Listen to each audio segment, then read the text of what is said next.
کیا کوئی اس طرح کی مثال سامنے آتی ہے اطلاقی طور پہ کہ صحابہ اکرام ان دو چیزوں کو بالکل ڈسٹنکٹ کر کے بیان کریں؟ مثلا یہ کہ کہا جاتا ہے کہ سیدہ عائشہ تک یہ بات پہنچائی گئی کہ سیدنا عمر رضی اللہ تعالیٰ عنہ نے ایک رسول اللہ کی نسبت سے بات بیان کی ہے کہ میت پہ اگر روئیں تو اس کو عذاب ہوتا ہے، تو سیدہ نے اس پر کیا تبصرہ کیا؟ تو میں چاہتا ہوں کہ اس مثال کی روشنی میں آپ بتائیں کہ صحابہ کرام کے ہاں یہ شعور کے دین کا مستقل حصہ قرآن و سنت اور یہ باتیں خبر واحد جو لوگوں سے سنتے ہیں، ان کے معاملے میں کیا رویہ اختیار کرنا چاہیے؟ نہیں، دیکھیے وہ بالکل ان کے عمل سے یہ بات واضح ہے، یعنی جہاں تک دین کا تعلق ہے اس پر وہ عمل پیرا ہے، اس کو تو انہوں نے اپنی زندگی بنا لیا ہے، اس کو وہ آگے منتقل کر رہے ہیں، اپنے بچوں کو سکھا رہے ہیں۔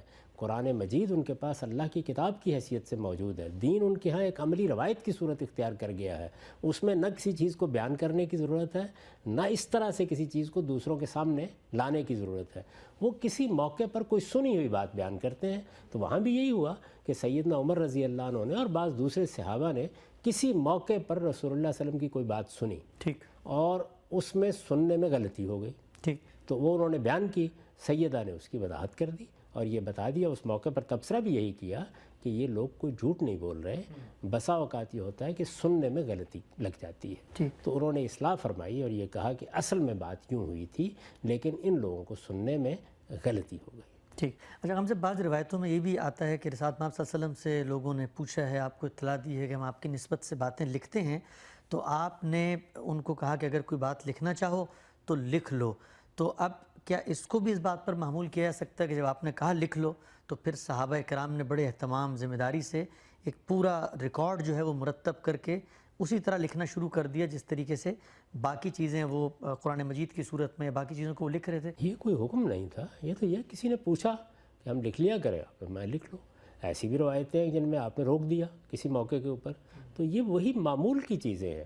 یعنی اگر کسی موقع پر یہ دیکھا کہ قرآن مجید کے ساتھ اختلاط کا اندیشہ ہے تو روک بھی دیا، اگر یہ محسوس کیا کہ اللہ کی کتاب محفوظ ہو گئی ہے، سنت بالکل صاف طریقے سے لوگوں میں ایک عمل کی حیثیت سے جاری ہے، اب کسی اختلاط کا کوئی اندیشہ نہیں ہے، کسی نے پوچھا تو آپ نے فرمایا لکھ بھی لیا کرو۔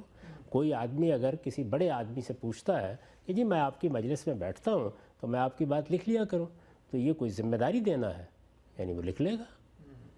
اور اگر فرض کیجئے کہ کہہ دیا جائے کہ اچھا بھائی لکھ لیا کرو، تو اس میں بھی کوئی ایسی بات نہیں ہے۔ یعنی یہ سب چیزیں جو ہیں اس کو جب لوگ ان کی جگہ سے اٹھاتے ہیں تو خرابی وہاں پیدا ہوتی ہے، ورنہ یہ سارا کا سارا ایک فطری عمل ہے، ایسے ہی ہونا چاہیے۔ کوئی پوچھے گا کہ میں لکھ لوں آپ کی باتیں، میں آپ سے ملتا ہوں، بعض چیزیں محفوظ نہیں رہتی، کیا میں ان کو آپ ہی کے الفاظ میں نوٹ کر لیا کروں؟ تو کیا کہیں گے آپ یہ کہیں گے کر لیا کریں، اس سے کوئی فرق نہیں پڑتا۔ اس لیے کہ یہ جتنی چیزیں بھی ہیں ان کا دین کے کانٹینٹ پر کوئی اثر نہیں پڑنے والا، ٹھیک، یعنی دین اپنی ذات پہ پورا کا پورا محفوظ ہے۔ اب جو کچھ ہوگا اس دین کی تفہیم ہوگی، اس کی تبیین ہوگی، اسوہ حسنہ ہوگا، رسالت مآب صلی اللہ علیہ وسلم کی سیرت ہوگی، آپ کے سوانے ہوں گے، ان کو لکھنے میں کیا حرج ہے اگر کوئی لکھنا چاہتا ہے؟ نہیں لکھنا چاہتا تو کوئی پابند بھی نہیں کیا جا رہا۔ لوگوں نے کیا کرنا ہے یعنی یہ ان کو فیصلہ کرنا تھا، وہ چاہیں تو بیان کرنے کی ذمہ داری نہ لیں، جیسے کہ سیدنا صدیق نے نہیں لی بہت سی روایتیں بیان کرنے کی، وہ چاہیں تو شوق سے بیان کر دیں، وہ چاہیں تو زبانی یاد رکھیں، وہ چاہیں تو اس کو لکھ لیا کریں۔ یہ سب کچھ لوگوں پر چھوڑ دیا گیا، اور لوگوں پر چھوڑنے کی وجہ کیا ہے؟ وہی جو میں نے آپ سے عرض کر دی کہ دین پورا کا پورا قرآن اور سنت کی صورت میں محفوظ ہو گیا۔ ہمارے ہاں جو سب سے بڑی غلطی ہوئی ہے وہ یہ ہے کہ یہ خیال کر لیا گیا کہ سنت اس ذریعے سے منتقل ہوئی ہے۔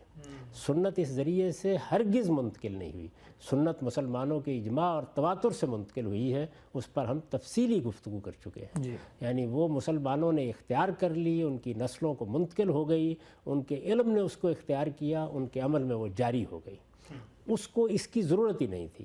اس میں جو کچھ منتقل ہو رہا ہے وہ اگر مل جائے تو بڑی دولت ہے، نہ ملے تو بس سیرت سنوانے کی بعض چیزوں سے محرومی ہو جائے گی۔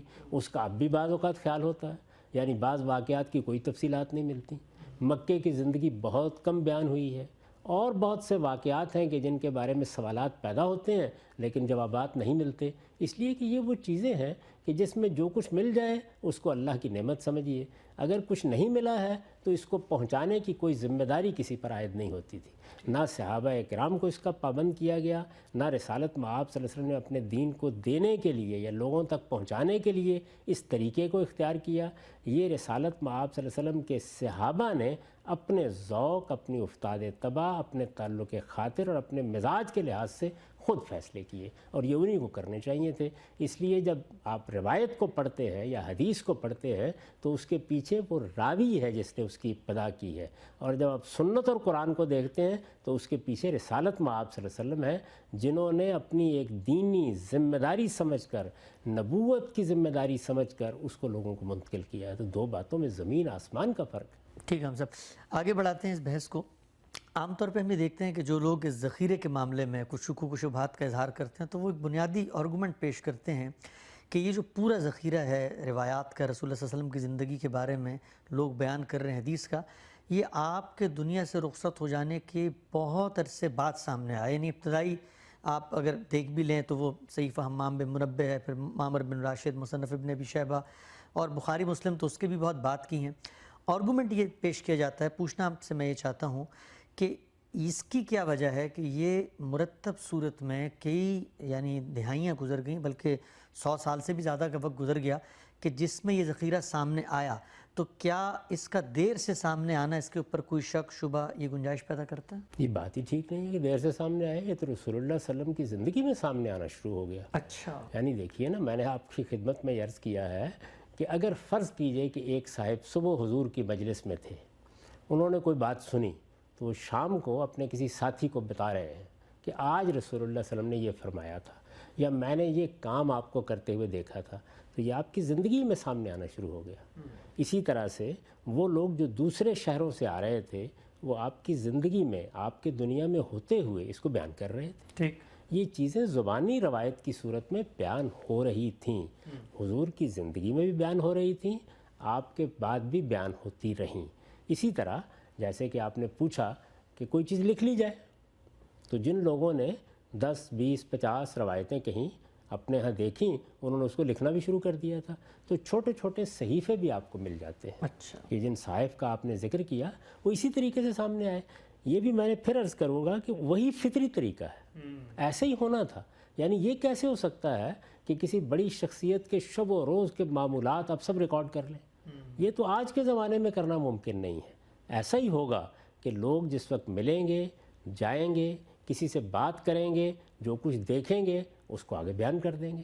تو یہ روایت کا مطلب کیا ہے؟ اس کو روایت کہا جاتا ہے نا، یعنی میں نے ایک چیز دیکھی، میں نے ایک چیز سنی، میں نے اس کو آگے بیان کر دیا، تو اسی کو روایت کرنا کہتے ہیں۔ یہ رسالت مآب صلی اللہ علیہ وسلم کی زندگی میں ہو رہا تھا، یہ تو بالکل خلاف فطرت ہے۔ یہ کیسے ہو سکتا ہے کہ لوگ 200 سال انتظار کرتے رہے؟ نہیں، اس کے بعد اس سارے ذخیرے کی تنقیح ہونا شروع ہوئی، علم میں تبدیل ہوا ہے۔ یہ علم میں تبدیل ہونا شروع ہوا۔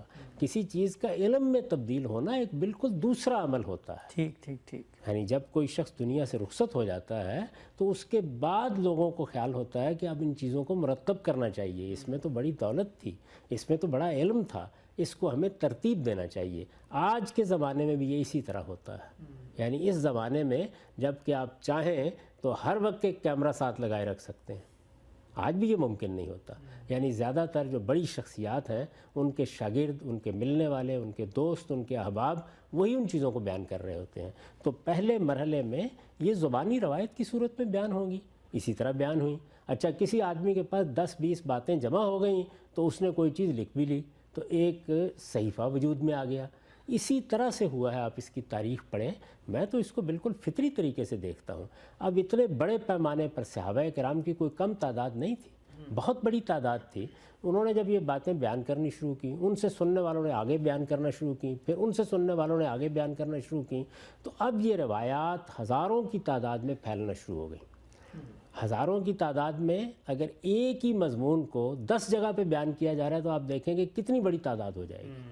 تو اسی وجہ سے بعض اوقات کہا جاتا ہے لاکھوں کی تعداد میں، وہ در حقیقت ایک ہی بات ہوتی ہے جس کو کسی ایک صحابی نے بیان کیا یا 2 یا 4 نے بیان کیا، آگے ان کے شاگردوں نے بیان کرنا شروع کر دیا، پھر ان کے شاگردوں نے بیان کرنا شروع کر دیا، اس سے طرق وجود میں آنے شروع ہو گئے۔ ایونٹ ایک ہوتا ہے، وہ ایک ہی چیز تھی۔ اچھا، اگر اس کو روایت کے لحاظ سے دیکھیں تو وہ ایک ہے، اور اگر اس کو طرق کے لحاظ سے دیکھیں کہ کن کن طریقوں سے وہ بیان ہونا شروع ہو گئی، تو بعض اوقات وہ 100، 50، 500، 1000 ہو جاتے ہیں۔ تو یہ چیزیں اسی طریقے سے روایت ہونا شروع ہو گئی۔ اب ظاہر ہے کہ لوگوں کو تشویش ہوئی کہ اس میں کچھ لوگ ملاوٹ بھی کر رہے ہیں، کچھ اپنی طرف سے باتیں گھڑ بھی رہے ہیں، کچھ لوگوں نے اس کو وعظ و نصیحت کا موضوع بنا لیا اور اس میں مبالغے کرنے شروع کر دیے۔ انسانی عمل ایسے ہی ہوتا ہے، بہت سی چیزیں وضع ہونی شروع ہو گئیں، بعض ایسے نقطہ ہے نظر کے حاملین پیدا ہوئے جنہوں نے اپنی تائید میں بعض چیزیں بیان کرنا شروع کر دیں، اسی طرح بیان کرنے میں غلطیاں ہونا شروع ہو گئیں، بیان کرنے والے لوگوں کے حافظے کا اثر ہونا شروع ہو گیا۔ تو اس طرح کی وہ چیزیں ہیں جس کے بعد یہ خیال ہوا کہ اس کو ایک باقاعدہ علم بننا چاہیے، اور علم کی حیثیت سے پھر ان لوگوں کے احوال کی تنقیح بھی ہونی چاہیے۔ چنانچہ اصول بننا شروع ہوئے، کیسے دیکھنا ہے، ایک شخص بیان کرے گا تو کیا لے لینا ہے اس سے؟ ہر وہ بات جو رسالت مآب صلی اللہ علیہ وسلم کی نسبت سے بیان کر دی جائے، کیا ہم یہ کہیں گے کہ یہ آپ ہی کی بات ہے؟ اس بات کی حیثیت کیا ہوگی؟ اس کو ہم کیا مقام دیں گے؟ لوگوں کے بارے میں کیا فیصلہ کریں گے؟ ایسی بہت سی چیزیں اور بہت سے سوالات اٹھنا شروع ہو گئے، اور اس میں اپنے اپنے ذوق کے لحاظ سے ہمارے اہل علم کی ایک بہت بڑی تعداد شامل ہو گئی کہ وہ اس ذخیرے کو حاصل کرے گی، وہ ان لوگوں پہ تحقیق کرے گی جن لوگوں نے یہ بات بیان کی ہے۔ یہ عمل 2-3 صدیوں میں جا کر وہاں پہنچا جہاں آپ کو وہ کتابیں ملیں جن کو اب آپ بخاری، مسلم، ابو داؤد اور اس طرح کی سیاح کی صورت میں دیکھتے ہیں، بہت بعد میں، یعنی یہ 3ری 4تھی صدی تک انتظار کرنا پڑا اس کا کہ یہ سارا ذخیرہ تنقیح کے عمل سے گزر کر ان مصنفات کی شکل میں مرتب ہو جائے۔ یہ مصنفات جو ہمارے ہاں بہت اہمیت رکھتی ہیں، ظاہر ہے یہ تو بہت بعد میں ہوئیں، لیکن یہ نہیں ہے کہ یہ پہلی تصنیفات تھیں۔ موطا امام مالک کو آپ دیکھیے، جن 100 صحیفوں کا آپ نے ذکر کیا ان کو آپ دیکھیے، اسی طرح سے یہ مصنف ابن شیبہ ہو، ابن ابی شیبہ ہو، یا مصنف عبد الرزاق ہو، یہ بھی اسی نوعیت کی چیزیں ہیں جو پہلے مرتب ہونا شروع ہو گئی تھیں۔ تو اس طرح سے ایک جاری عمل ہے، یعنی رسول اللہ صلی اللہ علیہ وسلم سے لکھنے والوں، سننے والوں نے، آپ کو دیکھنے والوں نے جو کچھ سنا یا جو کچھ دیکھا اس کو بیان کرنا شروع کر دیا۔ تو پہلے دن سے یہ سلسلہ شروع ہو گیا، اور اس کے بعد جس کے پاس کوئی 10، 20، 50 روایتیں جمع ہو گئیں اس نے لکھنا بھی شروع کر دیا، جس کے پاس اس سے زیادہ ہوئیں جیسے کہ موطا امام مالک ہے تو ایک باقاعدہ کتاب بھی ترتیب پانا شروع ہو گئی، لوگ اس کتاب کو پڑھنے لگ گئے، آگے روایت کرنے لگ گئے، شاگردوں کا ایک سلسلہ بھی شروع ہو گیا۔ اسی طرح کی بہت سی کتابیں مرتب ہونا شروع ہو گئیں۔ کسی نے یہ کیا کہ جو کچھ ملے اس کو آپ ترتیب دے کے ایک کتاب کی صورت دے دیں، کسی نے تنقیح کا طریقہ اختیار کیا، تحقیق اور تدقیق کا طریقہ اختیار کیا، اصول بننا شروع ہوئے، ان اصولوں کا اطلاق ہونا شروع ہو گیا۔ تو جس طرح دنیا میں کوئی علم پیدا ہوتا ہے، یہ علم بھی بالکل اسی طریقے سے پیدا ہوا ہے۔ جو لوگ غلطی کرتے ہیں وہ یہ غلطی کرتے ہیں کہ وہ یہ خیال کرتے ہیں کہ یہ تو رسالت مآب صلی اللہ علیہ وسلم نے دین کو دینے کا طریقہ اختیار کیا ہے، تو ظاہر ہے اس میں ان کو تردد ہوتا ہے کہ اچھا پھر 300 سال تک انتظار کرنا پڑے گا۔ نہیں، دین جو کچھ دیا گیا وہ قرآن مجید کی صورت میں دیا گیا، وہ سنت کی صورت میں دیا گیا، وہ پہلے دن مسلمانوں میں جاری ہو گیا، اس میں کوئی بحث ہی نہیں تھی۔ یہاں دین کا کانٹینٹ، دین کے مستقل بذات احکام نہیں دیے گئے اس ذریعے سے، بلکہ وہ دین جو رسالت مآب صلی اللہ علیہ وسلم نے دیا اس کے بارے میں کوئی سوال ہے تو اس کا جواب سامنے آ گیا، اس سے متعلق کوئی تفہیم کی بات ہے تو وہ سامنے آ گئی، اس سے متعلق کوئی وضاحت اور شرح ہے تو وہ سامنے آ گئی، اس میں رسالت مآب صلی اللہ علیہ وسلم کے عمل کی کوئی تصویر ہے تو وہ سامنے آ گئی۔ تو یہ وہ ذخیرہ ہے، اسی لیے میں نے اس کو کیٹیگرائز کیا ہے کہ ہمیں کیا چیزیں ہیں جو اس ذریعے سے ملتی ہیں۔ تو اس ذریعے سے آپ کو سیرت و سوانح ملتی ہے، آپ کو تفہیم و تبیین ملتی ہے، یعنی حضور نے اسی دین کو جس کو آپ نے دیا سمجھایا، اس کی وضاحت کی، تو اس کے لیے تفہیم و تبیین کی اصطلاح ہے۔ اسی طرح جب آپ نے خود دین پر عمل کیا، یعنی وہ دین جو آپ نے لوگوں کو دیا، تو ظاہر ہے کہ آپ خود بھی اس پر عمل کریں گے، تو اس سے جو چیز وجود میں آئی وہ کیا تھی؟ آپ کا نمونہ، جس کو اسوہ حسنہ کہا جاتا ہے۔ تو یہ چیزیں ہیں جو حدیث میں بیان ہوتی ہیں۔ قرآن اور سنت اپنی بالکل الگ صورت میں پوری طرح موجود تھے، پہلے دن سے ترتیب پا چکے تھے، پہلے دن سے جاری ہو چکے تھے، مسلمانوں کے عمل میں ان کی ایک پوری تصویر دیکھی جا سکتی تھی، وہ ہرگز اس ذخیرے کے محتاج نہیں تھے۔